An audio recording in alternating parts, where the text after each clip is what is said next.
What's good, guys, and welcome back to the channel. In today's video, we're going to take a look at the brand new Transformers Studio Series number 90 Voyager class Galvatron. And this is a figure that I really was so after, and it's actually a really nice figure. It's not the best Megatron or Galvatron figure, but it's a really nice figure. Now, this figure is actually very unique because we never saw Galvatron transform in Transformers Age of Extinction. He merely just pixelated all around, so I think this is the closest we can get to see if Galvatron actually transformed. I do have some critiques with this, but I'll put that more in the video. But overall, this figure is really good. It scales alright with the other figures, and I think it's a really nice figure. So in this video, we're gonna take a look at Galvatron articulation, all that mumbo jumbo that we always do in every video, and transform him and everything. So let's get started. So taking a close look at the face, we can see the face is actually sculpted so nice. I really do like how this face sculpt looks like. It looks incredible. Honestly, the paint apps look amazing. Toward the mouth region, I am a little bothered here and there. I just can't see the mouth that much, but other than that, it looks good. The front, I really do like this hole, how Galvatron had in the Age of Extinction movie. All this mechanical detailing on the figure itself looks nice. We can see some nice sculpt work on the thighs, the sides, and everything. I just don't like that this figure is a bit blocky and a bit flat here and there. It's a little blocky here, but Galvatron did look slightly like this in the film, so I think this is the closest we're going to get. The feet, however, I don't really like the feet that much. But this figure looks really nice. If we take a look at the arms, we can see some nice details right here. We can see some blue paint, some silver paint. We have two hinge joints for the arm, which we'll touch base later. And then we have another hole in the back, as we can recreate that hole that Optimus stabs him in. And Optimus says, "You have no soul," and then he says that is why he has no fear. So we have that hole. I really like that Hasbro tried to recreate that hole right there. And honestly, this figure actually looks nice. Right here on the sides, I really do like it. It gives it a little bit of detail. From a back perspective, he does just look like a box on top of legs. But other than that, he looks really great. Paint work looks nice on the legs and stuff. On the bottom side, I think that this looks nice. It actually kind of looks like Cybertronian feet, but at the same time, it kind of looks kind of funky. So now let's touch base on the articulation. As far as articulation goes, he is a fairly articulated figure. So on the arms, we do have a swivel joint right here and a hinge joint right here. So he has full range of motion. We have a swivel on the bicep, two hinge joints on the elbow, which are mainly for transformation, but actually look really nice. It kind of looks like he could square up sometimes. His head, I believe, has a ball joint. Whoops. And that piece is mainly for transformation, which we'll touch base on that later. His legs, he could do the splits. He could kick forwards and backwards. Right here we can see he has a hinge joint at the knee, can bend way past 90 degrees. He has a hinge joint at the foot, which he can create some really cool dynamic poses. The foot can barely move up and down. So as far as articulation goes, this is a fairly articulated figure. Not the best articulation, but it's the right amount. Now, he does come with two accessories. One being this missile pod right here. I did plug it in earlier so that it won't be in the way. So if you do remember, in Age of Extinction, Galvatron does fire these missiles on the Autobots when he's pursuing them, him and Stinger. So, and this is compatible with your Studio Series Stinger if you do have that figure, or the KSI Sentry. And then finally, he has this blaster right here. This actually looks really nice. I think it's accurate to the film. I don't know, there's something about it just feels too weak at the same time. This plastic is a little weaker than the normal plastic that is used for the figure itself. So, but it still looks alright right here. Certain angles look nice. Unfortunately, there is this ugly tab right here, which I am not a fan of. I really despise that it has that there. And for this missile pod, to incorporate it in the figure, there is this little slot here in the figure right there, and there is this little tab right there. So you can just simply shimmy it in there, click this, and voila, you have Galvatron fully equipped with his weapons. And now, let's take a look at how Galvatron will look like paired up with other Transformers. So here we have him with Stinger. Looks nice.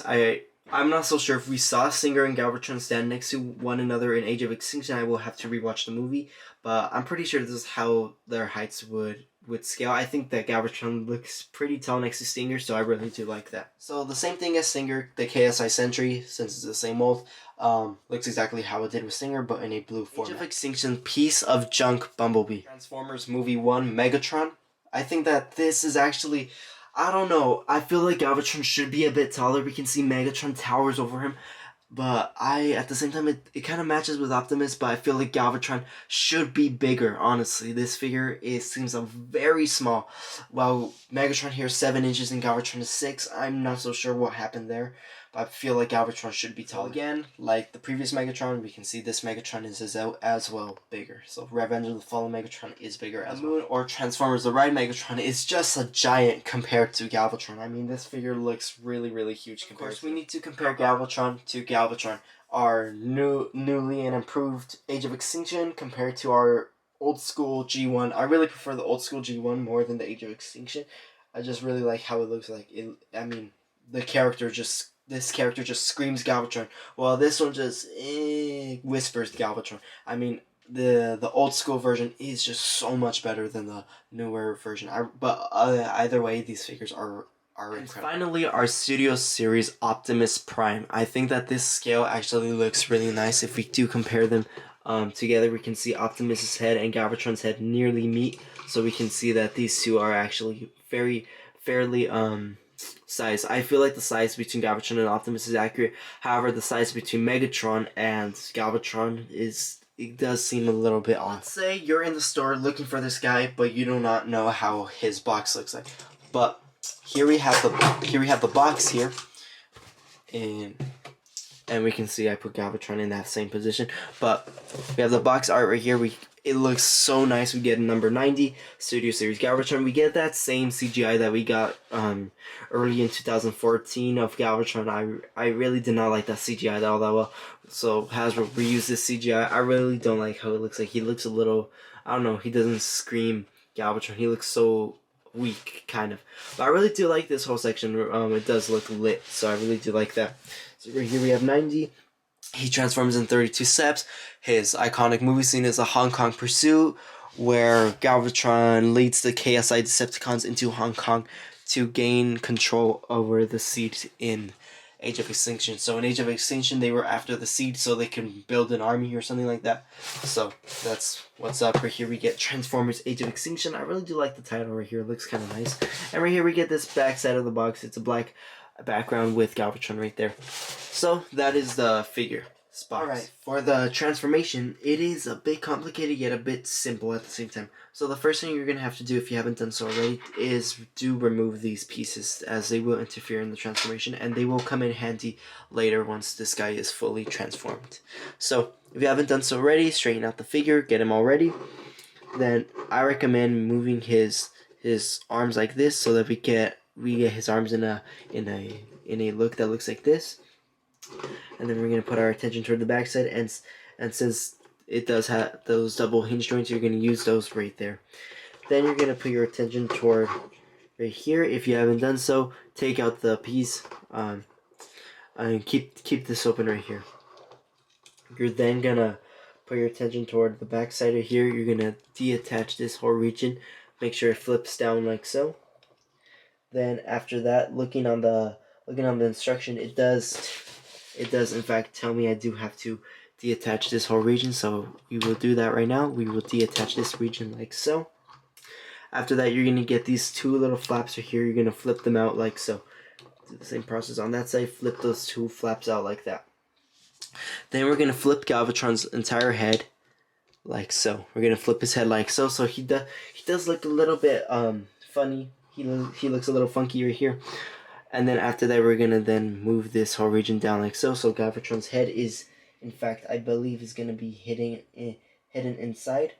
So we're going to deattach it, flip it. And then after that, these arms are going to, in fact, cover this region. So we're just going to move the arms like so. We almost already got the cockpit ready. And we can already see how the front part of the car is forming. So I really think that is clever engineering, how it is designed right there. Now, after that, you're just going to make sure that this piece does click into place, like that. After that, you're going to make sure these arms are folded like so. Make sure they do, in fact, touch each other like that. Then you're going to fold this entire panel downward. Make sure it does click right there. So once that is done, you have this little region which won't pay attention just yet. And similar to Optimus Prime's transformation, he could move his leg joints, but he does have that one joint around right here that does deattach. So similar to Optimus Prime, you're gonna deattach this region, which actually confused me at first. And when I transformed it the first time, I was very confused until I looked back, and then I noticed I had to do that. So do this step right here. So once you get him in a position like this, you're gonna focus your attention toward right here. You're gonna lift these panels. You're gonna lift these panels like so, like this, I believe. So you're gonna lift these like that. Then you're gonna do the same process on the other side. You're gonna lift these like that. And you're gonna lift these like so. And then after you have done that, there is this region toward right here. You're gonna turn your attention toward this side, and you're gonna flip these regions like so. If you haven't done so already, so you're gonna flip that, and then make sure that this does flip upward and this does flip upward as well. So make sure that these two things do look like doors, and then it does look like this. So once you have that, you're then just gonna make sure that this does flip all the way around like so, and we can clearly see how this piece is forming and what it's gonna be. It's gonna be the size of the truck. So I think that's really nice. That's clever engineering at this point. So I will lower the camera so we can see how he'll roll. And I am flipping the instructions. I am merely looking off the instructions right now. So if this transformation does seem a little bit kind of weird, it's just because I'm looking at the instructions. So you're then gonna make sure that this goes like that. You make sure it does that. After that, you're gonna put your attention towards the leg. And I think this was nice engineering, but at the same time, it wasn't. So you're gonna then separate the legs like so. You're gonna do the same process on this side to separate the two legs from each other. Then this toe right here will in fact fold like so. This one as well will fold like so. And then once we have them in this sort of position, we will then flip this region like so, and we will flip this region like so. After we have done that, there is this hidden wheel that we will deattach and then attach right here. So once we have done that, you're then gonna flip the feet like so. You're gonna flip them like that, and then you're gonna rotate them about probably 90 degrees like so, and then you're gonna attach them together, as there is a tab and there is slots on the other side. So you're gonna attach the two halves together till it does look a little something like this. So you're gonna attach these two together. Once we have that attached, you're then gonna click these plates together, connect that in there. You're then gonna make sure this panel does fold down, and you're gonna fold these pieces out like so, like that. And then this whole region you're gonna flip down, and it is actually one of the pieces I did mess up on a long time ago, my first time transforming this guy. So once you get this guy transformed, you're gonna connect these two pieces together, and sometimes when you transform it, it will look like this, but I recommend grabbing the fender and just pulling it out gently. And then after that, your figure is nearly transformed up. You're just gonna get this piece, fold it like so, and get that piece, fold it like so. And then after that, you're just gonna make sure all the little tabs are connected together. And here we have Galvatron fully transformed into that really cool semi-truck mode, and it actually, from this angle, looks so amazing. I really love how it looks like. The paintwork on this guy is absolutely, it drives me bonkers, honestly. We can see some blue highlights on the lights right there. The front of the car looks stupendous. I really do like it from this angle. From the top, it looks nice. The sides look amazing. Just this region looks amazing. I just wish that maybe some of this would have blended in a little bit more, but due to Galvatron never showing how he actually transformed in the film, I think this is as close as we're gonna get. And this region, I really dislike this region, honestly. Just looks like a bunch of junk piled on his back, and this slope right here, I'm not a fan of that much. But I think this is the best that Hasbro or anyone could do at this point to make Galvatron look cool.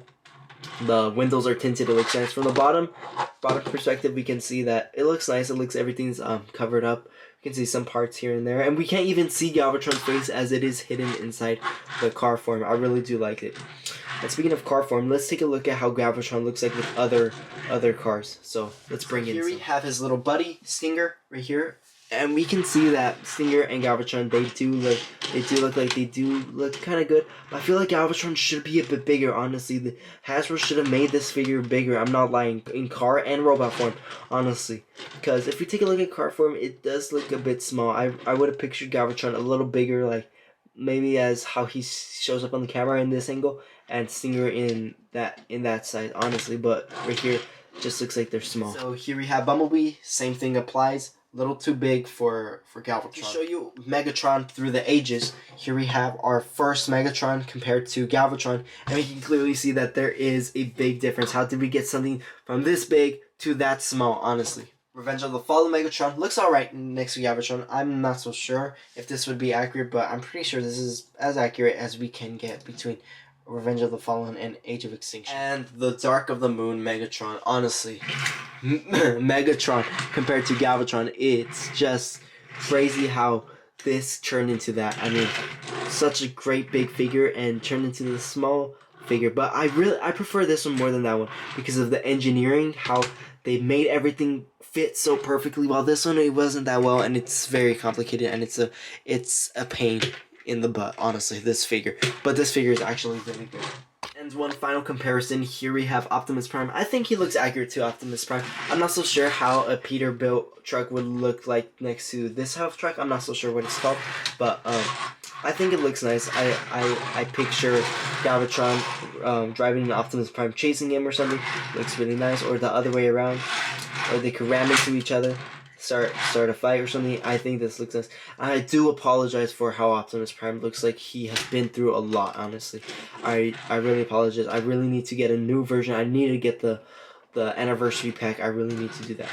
So that is the comparisons. Now to incorporate the accessories. So the first thing you're gonna have to do to put in the missile accessory, you can either place it on the side right here, so we can get that look when whoops. Hold on, let me just attach it right there. So we could get that look when Galvatron was firing at the Autobots. And as I said before, that this figure is in fact compatible with our Studio Series Stinger. I did in fact have Stinger right here, so it does fit in these tabs, but not as well as Galvatron. But it is compatible, and we could have it like so. If you did want it like that, I really think that would be nice. Honestly, it is compatible, but it doesn't fit quite well. So another spot to incorporate this accessory is you do lift this region like so, and then you're gonna get this little region right here toward the back. How we can see 6 holes right here, but the middle hole right here is in fact carved differently. It does in fact carve into that little tab that we see in the back right there. So you're just gonna slide it in right there, like so, and then you're gonna close this. You close it like that, and once we have it closed, why isn't it closing? It closed. Once we have it closed, we have the missiles inside the car. And now for this region, it's honestly kind of hard to put it in. I am still trying to find out how they even thought of this at all. I mean, it's kind of hard sometimes, but I'm trying to push it in. It's really hard to push it in there because the gap is so tiny, and this thing is like so chunky, and it's kind of hard to put in. At times I don't even put it in. But there is a little slot right there. I will show you just in a bit right now. Let me just reattach this. There's a little slot right there toward the back. That little slot right there where my nail is pointing.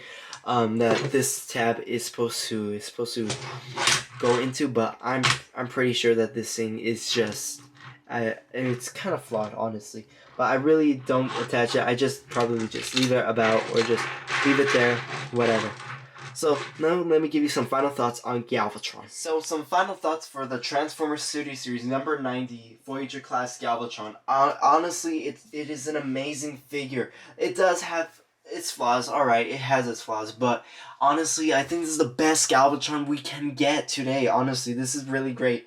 I really do like this figure. The articulation is fair. Paintwork is really nice. Accuracy is alright. I just don't like he's blocky, but it's the best that Hasbro could do. He does scale alright with other figures. He scales nice.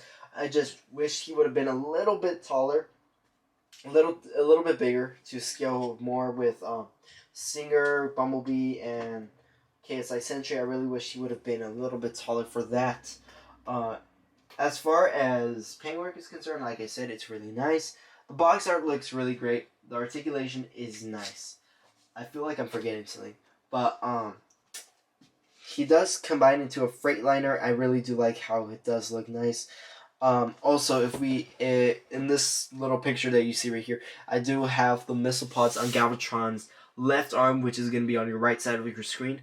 It is in fact compatible right there, and I do recommend when you get this figure, the blaster that he has on his right hand or on your left side of the screen, do not push it into his fist too hard, because it is gonna get stuck and it's gonna be incredibly hard to take it out, and it could break potentially. So I was really cautious when I had to take it out once I pushed it in too far. So carefully push it in slightly. Do not push it in all the way. I do recommend that. So final thoughts. This figure is a solid 7.6 out of 10. I just wish it would have been a little bit more accurate, maybe here and there. The design is actually really nice. The complexity of the figure is really great. I really do like this. So, thank you all for watching. Please subscribe, leave a nice comment, and until my next review, which will probably be a Bumblebee movie, Ironhide or RC, I will see you then. Thank you all for watching.